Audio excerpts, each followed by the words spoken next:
નર્મદા જિલ્લાના ગરુડેશ્વર તાલુકાની એપીએમસી ખેતીવાડી ઉત્પન્ન બજાર સમિતિની દુકાનો પર પડી ભાંગવાની હાલતમાં મળતી માહિતી મુજબ ગરુડેશ્વર તાલુકાના ખેતીવાડી ઉત્પન્ન બજાર સમિતિ વાદવિવાદમાં સપડાયેલી રહે છે।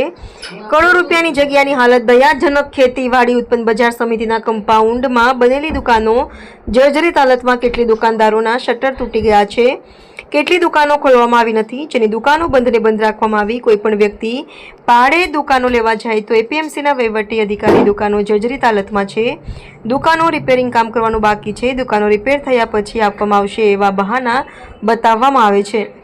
ગરુડેશ્વર એપીએમસીમાં જાડી ઝાકરા ઉગી ગયા છે, તેમ છતાં માર્કેટિંગ યાર્ડની દેખરેખ કરવામાં આવી નથી। લાખો રૂપિયાની દુકાનો બંધ હાલતમાં હોવા છતાં નવી દુકાનો ઓફિસો બનાવવામાં આવી નથી। દુકાનો અને નવી ઓફિસો પોતાના મનગમતા સભાસદોને મનગમતા લોકો આપી દેવામાં આવી।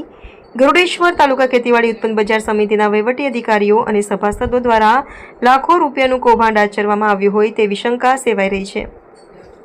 ગરુડેશ્વર માર્કેટિંગ યાર્ડમાં થયેલા કૌભાંડના સમાચાર અગાઉ પણ નર્મદા જિલ્લા દરેક પેપરમાં સોશિયલ મીડિયામાં પ્રકાશિત થઈ ચૂક્યા છે, તેમ છતાં આ કૌભાંડી વહીવટી અધિકારીઓનું પેટનું પાણી હલતું નથી।